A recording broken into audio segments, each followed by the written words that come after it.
Good day. There have been many periods over the course of the 8-month war in Ukraine when it's not been easy to get a true sense of the situation on the ground. The fog of war has been particularly heavy. But I have to say that I've never known a time when the different narratives about events on the ground, specifically in Kherson region, have diverged so completely. First of all, there is a Western narrative, and it originates in Ukraine itself from Ukrainian general staff and Ukrainian media, but it's the one that gets the most circulation in the Western media. It's also, by the way, backed by entities such as for the Institute of the Study of War in Washington and the British Ministry of Defense. According to this view, the Russians have basically given up on Kherson region.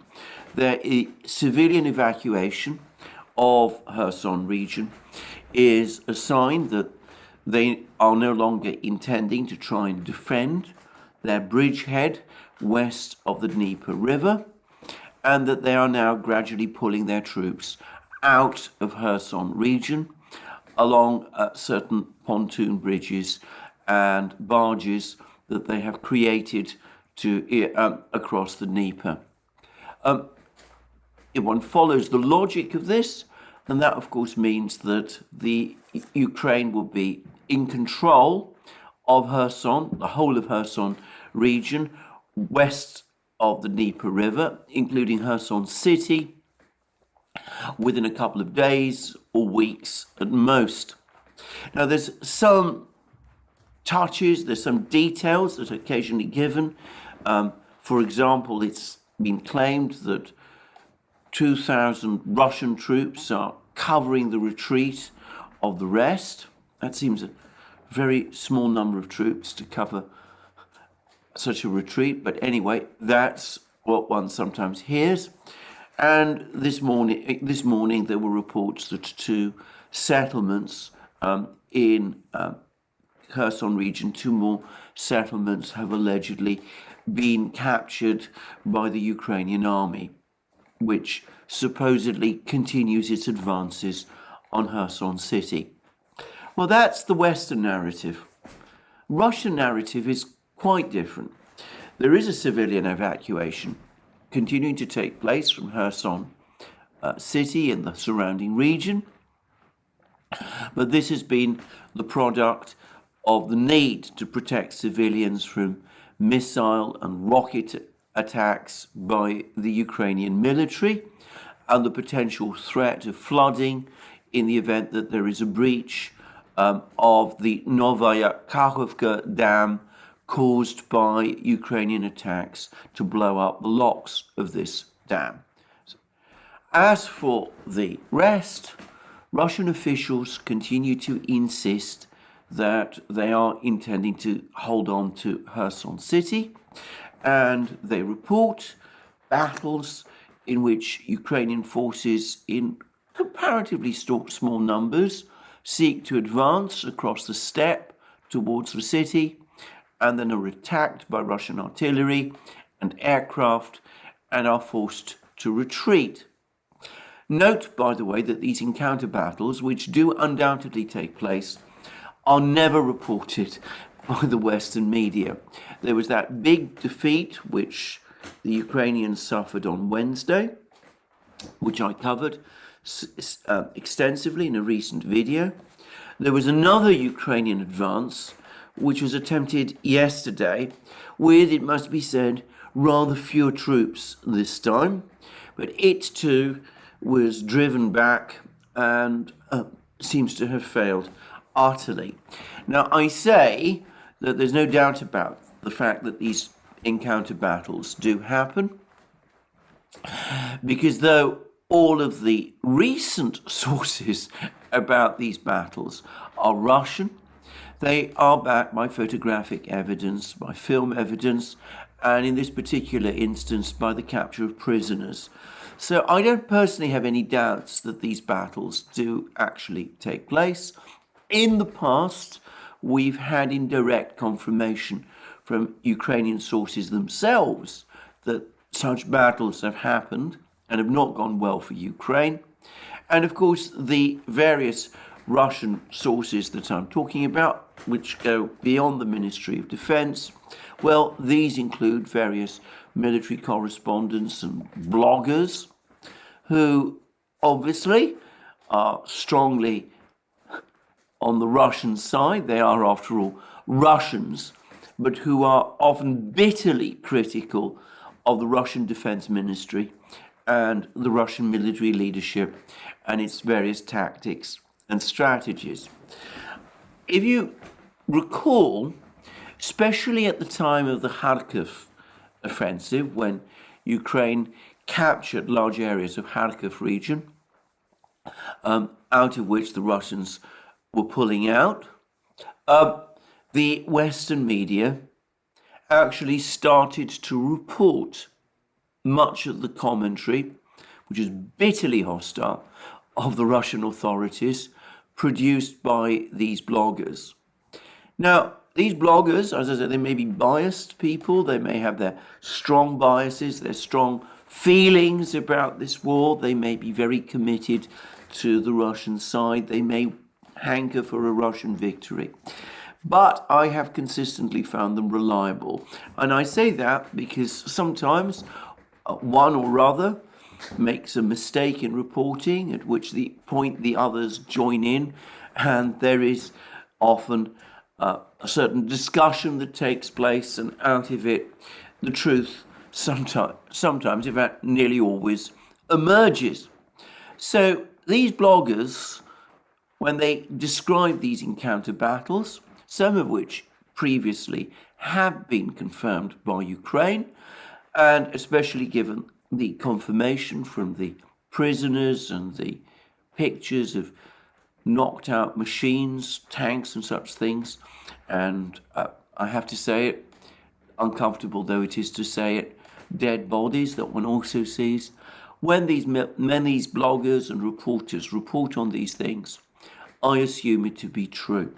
One of the most reliable, Boris Rozhin, has, for example, said today that those Ukrainian reports about capturing those two settlements that I discussed earlier, he says that they are not true, and that particular area of the Kherson front line is quiet. Now, if you listen or follow what these bloggers and reporters are saying, not just these bloggers and reporters, but also, I ought to say, Russian mainstream media, are what they're saying, what they're reporting, is not that the Russian military is pulling out of Kherson city and of Kherson region, west of the Dnieper, but on the contrary, that it is reinforcing there, that more troops are being sent there. These are troops who are being sent across these same pontoon bridges. They're more than just pontoon bridges, by the way. They seem to be fairly elaborate constructions of a kind that the Russian and before that the Soviets had perfected. Anyway, that these forces are now being steadily sent across the Dnieper River to reinforce Russian positions on the west bank of the Dnieper, and that places like Kherson city itself are being gradually turned into fortress centers and will be heavily and fiercely defended. Well, which of these narratives is true? Now, I have to say straight away that obviously, since I'm based in London, I can only report what others are reporting. I'm not on the spot, and I should say that, as I've intimated in the past, the possibility of evacuating Russian troops across the Dnieper River, in other words, abandoning the bridgehead on the west bank and Kherson city itself, I am sure is one that the Russian High Command has entertained and apparently is still entertaining. I say that because in that interview, which the overall commander of Russian forces in this war, General Surovikin, gave a few days ago, he spoke of very difficult decisions and that he might make depending upon the tactical situation in Kherson region. And I noticed that he did not exclude the possibility of evacuating the military, the Russian military, from its bridgehead west of the Dnieper. So I think that if things turn really difficult for the Russians, they would probably do that. But I must also say that my overall sense is that that is not the plan at the moment. I think it is probably true that the Russians are indeed reinforcing west of the Dnieper rather than pulling back. And after all, those 2,000 men who the Ukrainians say are a covering force, from what I could gather, and it's not easy for me to make sense of these reports sometimes, the Ukrainians were saying that these 2,000 men have recently been deployed into Kherson region, crossing from the east bank to the west bank of the river, which would it seems, if I'm getting this correct, sort of confirm that Russian troop movements are indeed happening from the west to the east to the west bank, rather than the other way around. Anyway, as I said, I can only discuss what others are reporting. I am not an eyewitness. The other thing that makes me think, however, that the Russian reports are probably the more accurate is that television interview which I discussed yesterday, or which was made by a former spokesman of the Ukrainian General Staff. Now, this person spoke about 30,000 Russian troops in the area, about Russia having sent reinforcements across the river, about the Russians digging in, and about the Russians having built all of these bridges, having solved their earlier logistical problems. Now that seems to correspond with the Russian narrative rather than with the Ukrainian Western one. So for the moment, I am going to assume that General Surovikin has not yet made the difficult decision to pull back from western Kherson region across the Dnieper River into eastern Kherson region, that he's not abandoning, he's not decided to abandon Kherson city, and that for the moment the Russians are indeed digging in. Indeed, it could be that at some point the Russians might even be considering something different, which is launching an offensive in this area of their own. Now, I want to stress we're now entering into areas that go beyond reporting, and this might be completely wrong. But there is one rather interesting piece of information which has come out over the last 24 hours, which suggests that the Ukrainians, even whilst they talk about a Russian pullback from Kherson city and from the west bank of the Dnieper River, that on the contrary, the Ukrainians may be now worried about a Russian offensive. And this is that the mayor of Nikolaev, this important city, Ukrainian-controlled city, between Kherson city and Odessa, that the mayor of Nikolaev has now also advised all citizens of Nikolaev, the entire civilian population of Nikolaev to leave the city entirely, and not even to think about returning until the war is over. So at the same time as the Russians are carrying out what appears to be a very organized, or at least an organized, evacuation of the civilian population of Kherson city, the mayor of Nikolaev is calling for an evacuation of Nikolaev.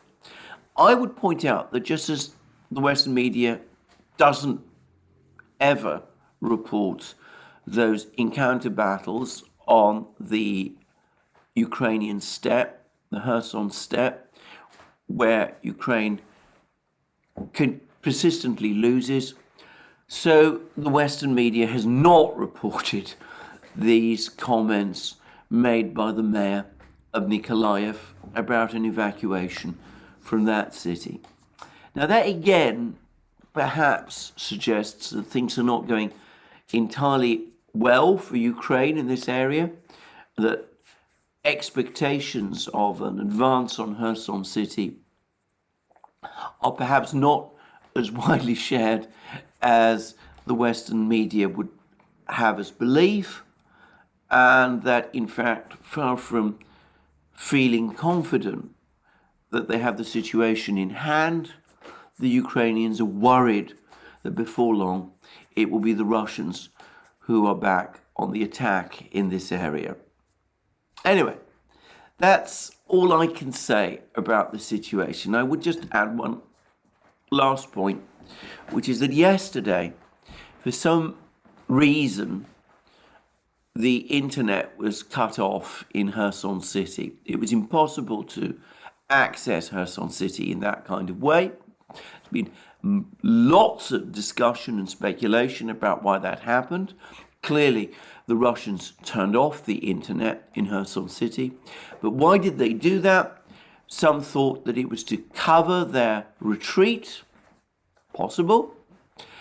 It could equally plausibly be to cover their advance. One way or the other, the fact is that as of today, the Russians are still in Kherson city. They don't appear to be abandoning it.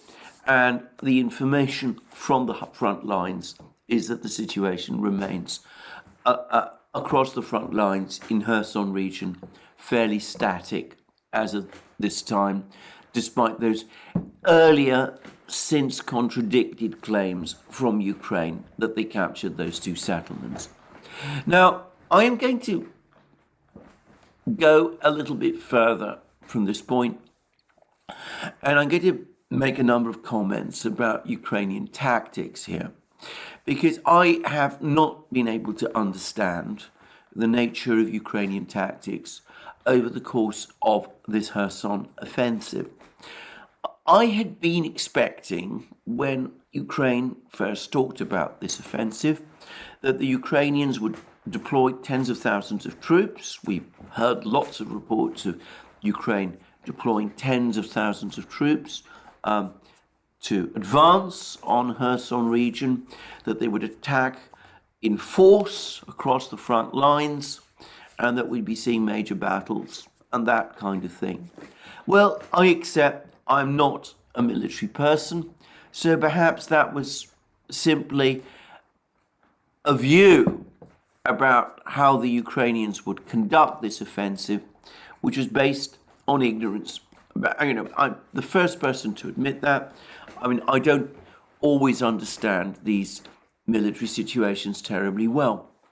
But what has happened instead is that instead of this, grand offensive that I expected, and by the way, been led to expect from some of the reporting, it seems to me that after the first few days, the Kherson offensive, Ukraine's Kherson offensive, has amounted to attacks by relatively small forces, 2 or 3 battalions at a time, backed sometimes by tanks, though it seems increasingly less so, attacking particular points in the front line, making a few advances, coming under artillery and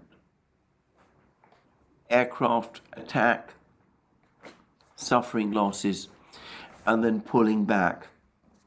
The one attack that was a partial exception was that attack which Ukraine carried out at the start of this month, at the beginning of October, when an armoured column, perhaps 150 armoured vehicles, and perhaps 2,000 to 3,000 men, was able to advance up an asphalt road on the west bank of the Dnieper River until it was stopped by the Russians at the village of Duchany. Well, 3,000 men is a large force compared to the other forces that Ukraine has thrown into the battle at various times across Kherson region. But even that doesn't come close to the 50, 60,000 people that you hear about. It looks like a relatively small force, even if it's assumed to be a sort of spearhead. And by the way, since we're talking about spearheads, there's almost never any follow-up to these attacks by these relatively small forces.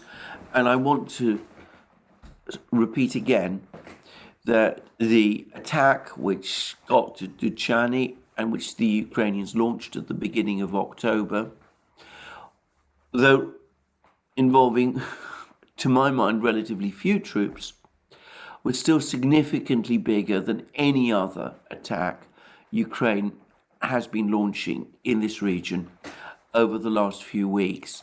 The force, for example, which was defeated on Wednesday, is said to have numbered around 1,000 men, and the force that was defeated yesterday was perhaps smaller still, perhaps 800 or so men. So the Ukrainian offensive in Kherson region seems to me to have been more a case of Ukraine attacking in penny packets, small numbers, small groups of soldiers attacking parts of the Russian front line, and in nearly all cases, the case at the start of October being the exception, but in nearly all cases being repelled, usually after suffering heavy losses. And I have to say, this just doesn't make any kind of sense to me. It's been suggested by many people that these are not real offensives, these are not real attacks, they are reconnaissance in force. But I have to say that and I've said this before, that the forces used, 1,000 men here, 800 men there, seem to me too large to be simple reconnaissance exercises. And as I've said already, surely Ukraine has means to conduct surveillance and to monitor what is going on the battlefield.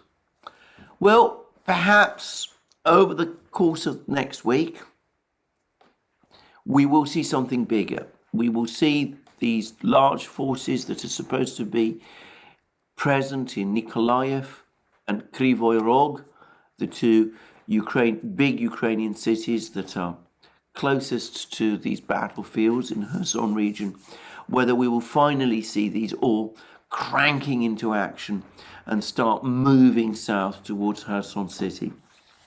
But I wonder whether there isn't actually an alternative explanation, and that is that Ukraine and perhaps its Western advisors don't really plan an offensive on that kind of scale and never really have done. What they've been trying to do is cause so much difficulty for Russian resupply efforts to their forces west of the Dnieper through the shelling of the bridges, the Antonovsky Bridge, the Novaya Kakhovka Dam Bridge, these threats against the Novaya Kakhovka Dam, that eventually the Russians decide that it's simply not worth the effort holding on west of the Dnieper, that there is in fact a real risk that their forces west of the Dnieper will be completely cut off from resupply, and indeed even be trapped west of the Dnieper, which would be a major disaster for the Russian military, and that the Russians will therefore, in effect, do what they did in Kharkiv region, which is pull back without fighting. In which case these attacks in penny packets might make a certain kind of sense. They are being carried out, or they would be carried out, not so much in order to break through the Russian defenses as to find out whether those Russian defenses are still operating at all. In other words, if the Russians are pulling back, then they might not be in a position to defend against these columns, these of troops that Ukraine every so often sends into battle in this area, at which point Ukraine could do what it did in Kharkiv region, which is claim great victories on the strength, on the back, if you like, of a Russian pullback. Well, that's my guess. I'm not saying this is so. Events might prove this speculation wrong, but it perhaps might explain why for several weeks now Ukrainian and British and American commentators have been harping on so relentlessly about the Russians considering a total withdrawal of their forces west of the Dnieper River, that what they're talking about the Russians doing is not what is actually happening. It is what they want to happen, and that's why they talk about it all the time. Well, we will see. As I said, it's important to stress that Surovikin, the overall Russian commander, has not ruled out the possibility of such a pullback. Perhaps it will happen. Perhaps that's what he decides to do, despite the fact that doing so will be, to put it mildly, badly received in Russia itself. But, we'll just have to see. Of course, the alternative that the Russians are reinforcing and that they have the situation in Kherson region effectively under control might also be true, in which case we will see what that means. Let me repeat again, I'm not in the area, I'm not an eyewitness, I can't speak to the people who are directly there. I don't know enough about what is going on to give an authoritative answer to this enigma. Anyway, one other thing I will say before I round up talking about this area of the war, which is that in my previous discussions, I expressed significant doubt about this story that one is reading in many places, that it is the Russians who are planning to blow up the Novaya Kakhovka Dam, and that they're saying that it's the Ukrainians who are trying to do this, is in effect an attempt to blame the Ukrainians for something that the Russians are going to do, in other words, to create a false flag type of situation. Now, I've expressed deep skepticism about this, and one of my most erudite military commentators wrote to me a very long email yesterday on this precise topic, in which this person, who has a military background, pointed out that the Novaya Kakhovka Dam is important for the proper maintenance of the Kakhovka reservoir, and that water from that reservoir is used to keep the reactors, to provide coolant to the reactors of the Zaporozhye nuclear power plant. The continued operation, safe operation of the Zaporozhye nuclear power plant might be, probably would be compromised if the dam were destroyed or breached and if the water levels in the reservoir were to fall.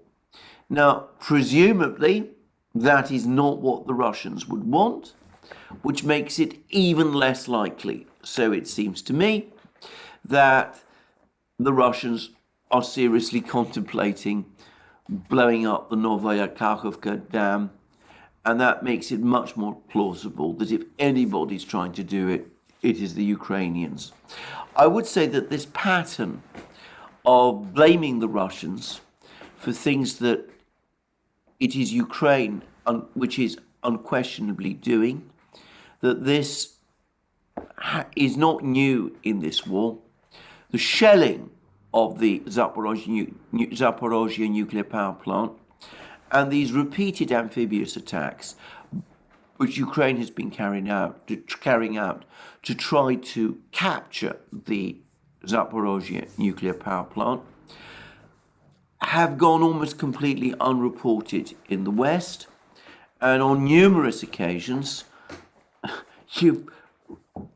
I've read articles which come very close to implying that it's the Russians who are shelling themselves at the Zaporozhye nuclear power plant, which is of course absurd and which has been in fact been quietly acknowledged by US sources to be absurd and in fact factually wrong.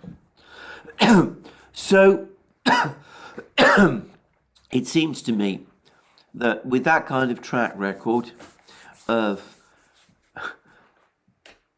there's no reason to suppose, there's no reason to doubt rather, that it is Ukraine that is currently threatening the integrity of the Novaya Kakhovka dam, if anybody is. Anyway, that's where I'm going to wrap up on the military developments on the ground. The missile strikes yesterday were on an enormous scale. The Ukrainians claim that the Russians launched 38 cruise missiles and 16, I believe, uranium-2 kamikaze drones. By the way, I read a very erudite article in the Russian media which says quite categorically that the uranium-2 drones are not loitering munitions. They don't loiter.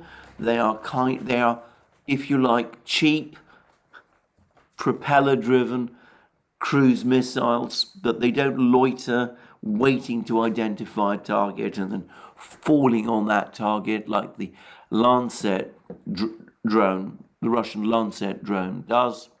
And on the contrary, they follow their pre-programmed flight path to their target, and that has nothing to do with loitering.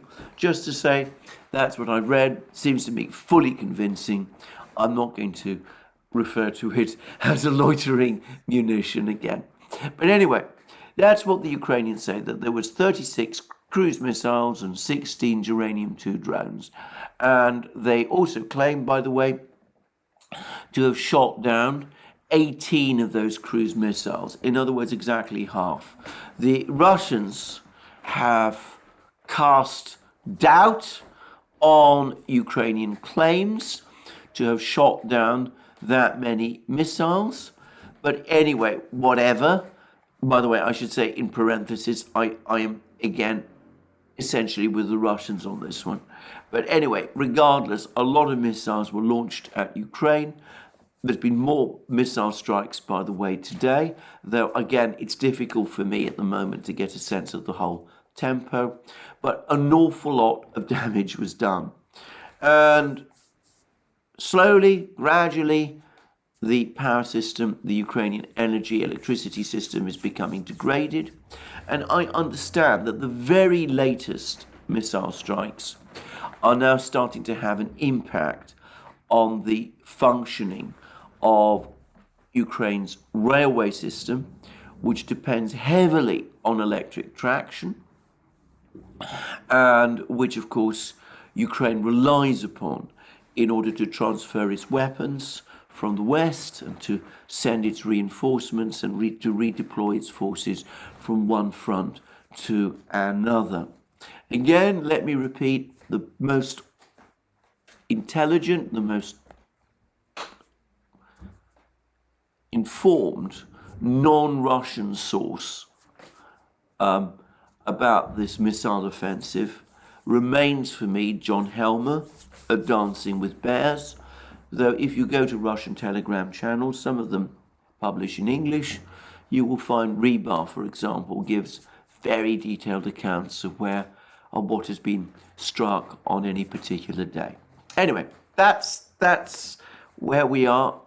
I remain of the view that this offensive will continue, and then when this missile offensive will continue, and then it will crank up into a higher gear when the Russians do whatever it is that they plan to do. By the way, on that topic, lots of speculations about what that Russian force in Belarus is going to do. The suggestions that rather than attack Kiev itself, it might be intended to advance on Volyn with a view, that's a western region of Ukraine, with a view to perhaps cutting off the supply lines, the western supply lines to Ukraine itself. Well, I'm not going to get into that at the moment. I think that for the moment, the number of Russian troops deployed to Belarus is simply not enough for the kind of offensives people are talking about. If many more Russian troops are deployed to Belarus, well, then we can start thinking hard about the possibilities of such offensives. But for the moment, it seems to me that it's premature to discuss those kind of options that the Russians might have. Anyway, a number of other things have been going on at the same time. Firstly, and very interestingly, and still very strangely, we've had that odd visit by the British Defence Secretary Ben Wallace to Washington, D.C., where he met with Lloyd Austin, giving as his reason the fact that communications between Washington and London had been compromised in some way. An extraordinary assertion, and one that I really find very difficult to understand. As I've said before, even if it was indeed the case that communications between London and Washington had been compromised, would a British Defence Secretary at this time be admitting the fact?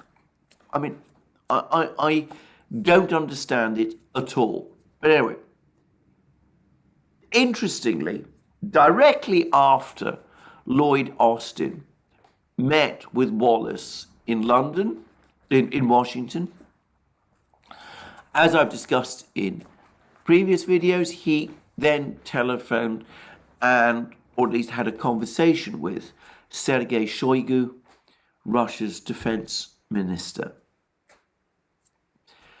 And as it turns out, that was only the first of a series of conversations that Shoigu has been having. Shoigu has also spoken to the French and Turkish defense ministers by telephone, which leaves open the possibility that it was Shoigu, that it was the Russians who in some way instigated all these telephone exchanges. And the Russians are apparently now telling everybody that they are seriously worried that Ukraine is now considering using some kind of dirty bomb, in other words, some kind of non-explosive radioactive device cobbled together out of nuclear materials in this war. Now, about a week ago, when General Surovikin gave his interview to Russian television, he spoke about Ukraine using prohibited weapons, using prohibited methods in the war. And shortly after, we started to hear all these reports about a civilian evacuation from Kherson region. And now we learn that the Russian defense minister is calling up defense ministers of France and the United States and Turkey, and is having some kind of correspondence with the British, and that at least in some of these conversations he was broaching the issue of Ukraine using a dirty bomb. Now, what is going on? I mean, first of all, is Ukraine contemplating using such a system? Well, to be straightforward about it, I don't believe it. I find that Ukraine might want to do something like that, so reckless and so dangerous that I just can't bring myself to imagine that Ukraine would do such a thing. But Shoigu may have information which I don't have access to. And perhaps the Russians do believe it. And perhaps these evacuations from Kherson region are connected to this. Perhaps they're worried that the Ukrainians are indeed planning some kind of use of such a weapon, possibly in Kherson region, and that this explains why the Russians are taking the action that they are, evacuating civilians, urgently contacting Western defense officials, giving the kind of warnings that they are. I'm going to say this: if the Ukrainians are contemplating doing this, I think that the militaries of the United States and Britain and France will take it very seriously. And I think that they will give warnings to the Ukrainians not to do it, and that they will also warn their own civilian leaderships of the enormous dangers in doing such things. Well, I hope so anyway. I mean, this is a developing story. We might not get much more about it over time. I should say that Ukraine does undoubtedly have the capability to produce such a weapon. But as I said, I still balk at the idea that they are seriously considering doing it. And the fact that the Russians seem to be contacting and complaining about it to the Western powers suggests that the Russians, whatever access, whatever intelligence they have about this, don't believe that the Western powers are themselves involved. Anyway, we will see. What I will say is this: one other development that has come out, maybe not directly from these calls, is that it seems that Turkey has relaxed its restrictions on movements of Russian submarines through the Dardanelles, in other words, into and out of the Black Sea. And one possible reason for that is concern about the security of the Turk Stream pipeline, with Turkey now fully signed up to Vladimir Putin's gas hub proposal, which will involve a very substantial expansion of Turk Stream, and that the Turks therefore want the Russians to maintain a stronger submarine presence, underwater presence in the Black Sea, in order to protect that pipeline, and that might be why they're easing on their previous restrictions, their prohibition, their earlier prohibition on Russian submarines entering and exiting the Black Sea via the Dardanelles. Putting that aside, if more Russian submarines are deployed to the Black Sea, if the Turks do indeed allow that, then it will mean two things. Firstly, the relationship between Turkey and Ukraine, which has until fairly recently been very close, is now under severe strain, and there are growing reasons to actually believe that is indeed the case. It seems that Ukraine is becoming alarmed and angry that Turkey is starting to tilt increasingly towards Russia. So it would mean that, which would be an important geopolitical event. But secondly, a reinforcement of the Russian Navy in the Black Sea, including with submarines, means, of course, that the Russians are in even stronger control of the Black Sea. And, of course, more submarines presumably means more launchers for Kalibr missiles from the Black Sea against Ukrainian ground defences. Anyway, we will see whether that happens also. So, lots going on, not always clear what exactly is going on.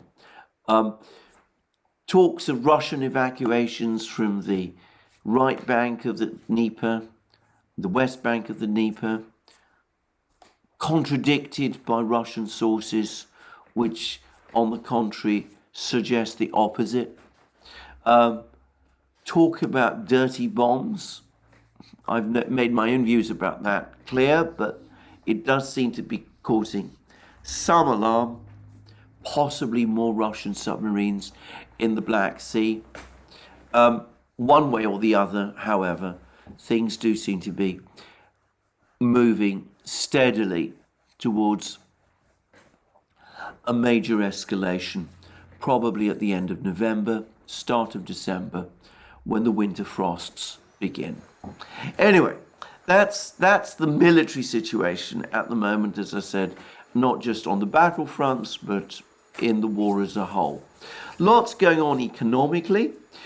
Ukraine has now essentially admitted that it cannot sustain its civilian economy any longer, that its civilian economy has fallen flat, and that Ukraine can only keep going if the West provides, in effect, unlimited financial support.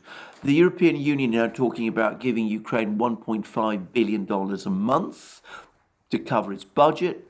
The United States is providing Ukraine with the same amount of money each month. That's on top of aid that is already being provided to Ukraine by the West. It's clear that Ukraine's civilian economy, to all intents and purposes, no longer functions.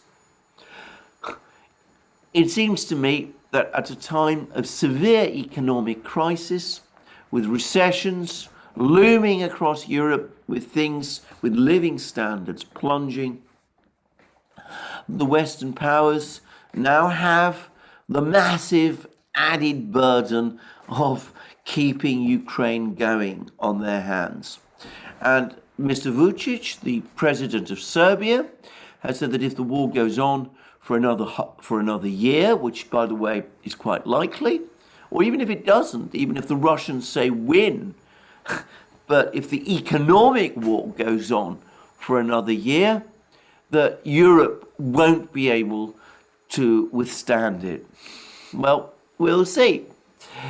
And of course, on top of that, we have the psychodrama in London following the implosion of Liz Truss's government, her forced resignation, the big question about whether Rishi Sunak will become the new British Prime Minister and what he will do if he does, and whether Boris Johnson will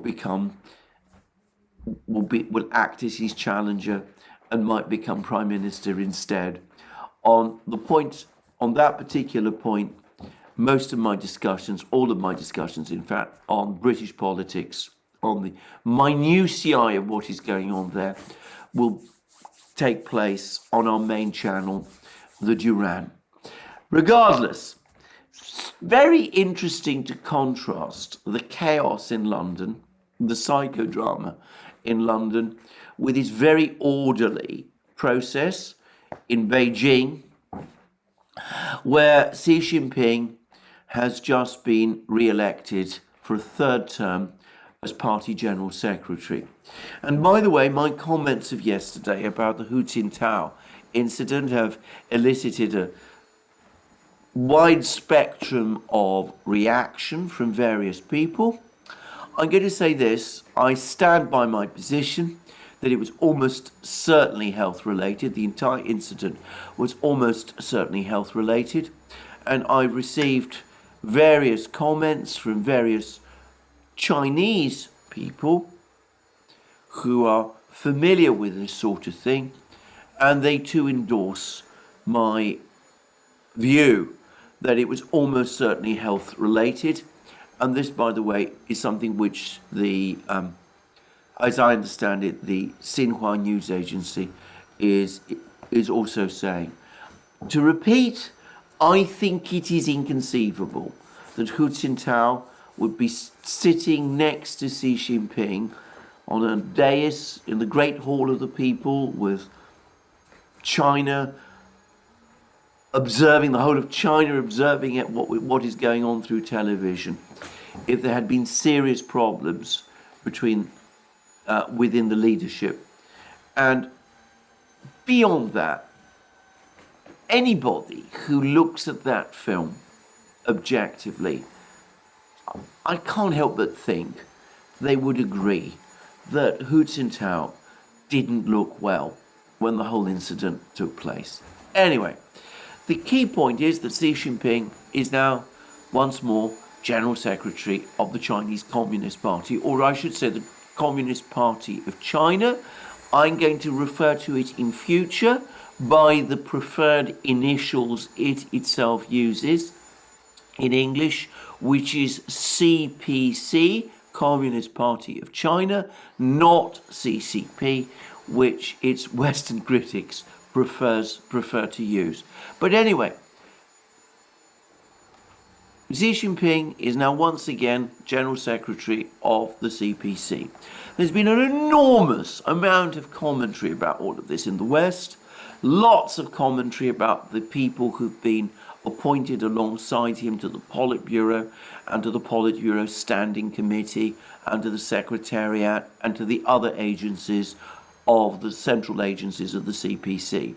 And if you read Western media, you would get the impression that there's been some kind of massive purge, that Xi Jinping has put his own people in place and removed all his potential rivals and has consolidated control, and that he's now charting a course for China which takes China back into a state of isolation and belligerency towards the West. I'm afraid I don't buy any of it. I ploughed through Xi Jinping's report to the party congress. It's long. I have to say, I didn't see that it deviated in any fundamental way from well-established party principles and policies as these have evolved over the decades. It is I'm not in a position to comment about Chinese personnel changes. I'm not going to start talking about engaging in the sort of Kremlinological speculations about who's up and who's down in the leadership and what this means. I don't know anything about these people who've been promoted and those who haven't been, and I'm not going to try and guess what their appointments and promotions or lack of them mean. But overall, it seems to me that the emphasis was very much on continuity, steady as it goes. The sense is that things have been going reasonably well in China, and there's no reason for fundamental change, and certainly no backtracking or change on the kind of economic system that China has developed very painstakingly over the last 30, 40 plus years since the Deng Xiaoping era.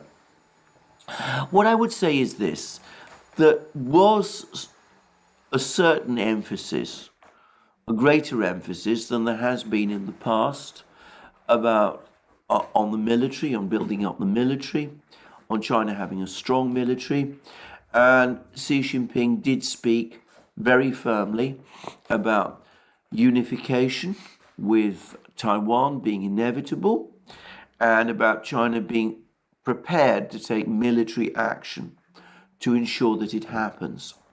Now, here we come back to this constant problem one always has when discussing not just China but also Russia as well, which is that the Western powers, specifically in this case the United States,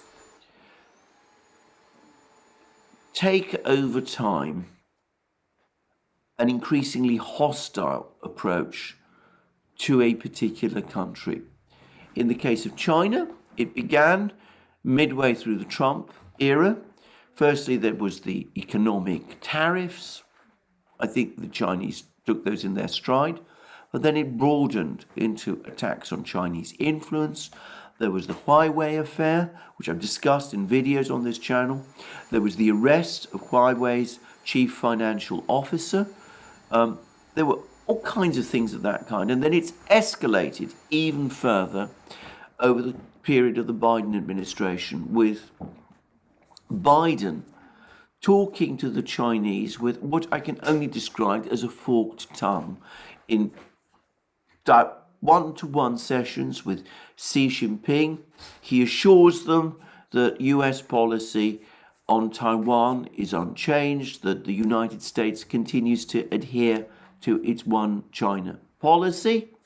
And then as soon as he leaves those meetings, all sorts of things are done by the administration which show that those words from Joe Biden aren't meant seriously, and that the United States is in fact quietly supporting the anti-Beijing forces, if you like, in Taiwan.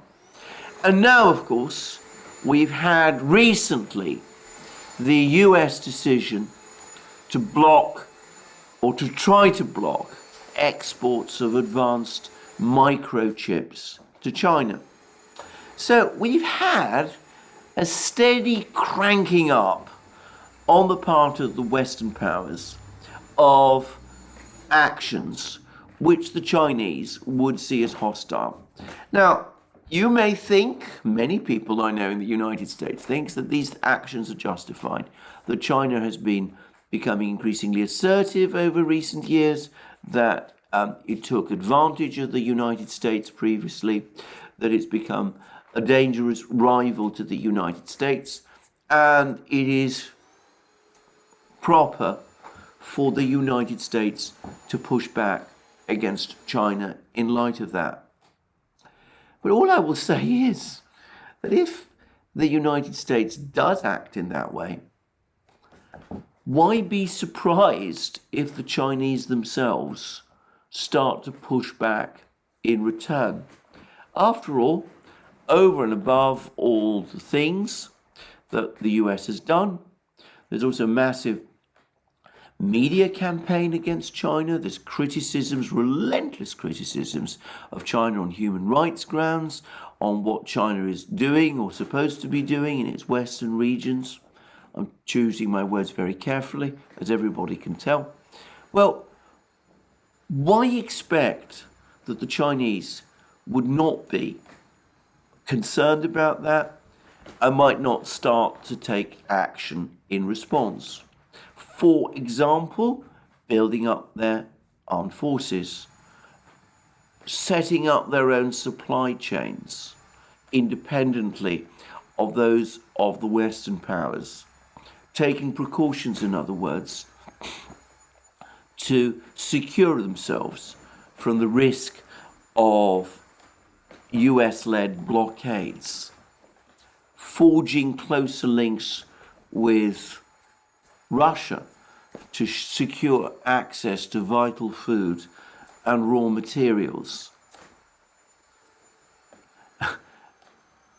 Also, perhaps, as well as that, making clear that any step towards independence by Taiwan would invite a Chinese military response. I mean, if you push against a party, don't be surprised if that party pushes back. And I think this is a simple, common sense view of what is happening. And of course, the logic of that also is that if the Chinese do feel that they're now coming under intensifying pressure from the United States, and Xi Jinping's report strongly suggests that, then it's perhaps unsurprising if political leaders in China who once were seen as wanting good relations with the United States are now being made to step aside as new leaders who are perhaps more skeptical of relations with the United States are promoted in their place. Far too often, Westerners seem blind to the consequences of their own actions. Somebody who's followed the evolution of Russian-Western relations, I have to say this whole thing between the West and China has an extraordinary sense of déjà vu.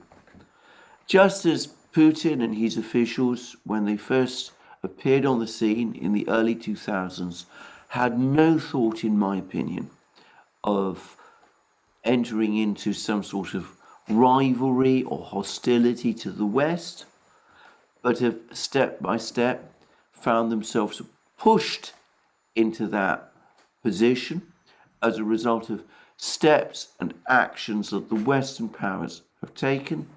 So it seems to me that the Chinese, with or without eagerness on Xi Jinping's part, I know very little about the man. I know very little about his views on these issues. I doubt that anybody does. But one way or the other, it seems to me completely unsurprising that as they come under this kind of pressure, the Chinese take these sort of precautions.